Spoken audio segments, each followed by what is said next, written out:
In this video, I will show you how to change the default audio device from the command line on Ubuntu. First, open your terminal.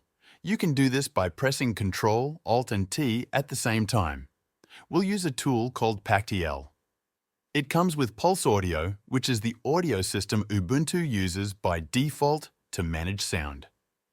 To see a list of all audio output devices, type this command: pactl list short syncs press enter.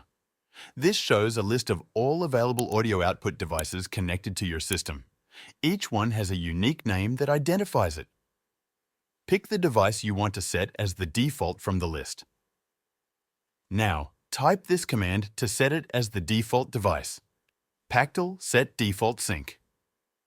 Replace with the name of the device you chose. Press enter. Your system will now use this device as the default for audio output. Any sound played will go through this selected device automatically. That's it. You've now changed the default audio device from the command line in Ubuntu. Thanks for watching.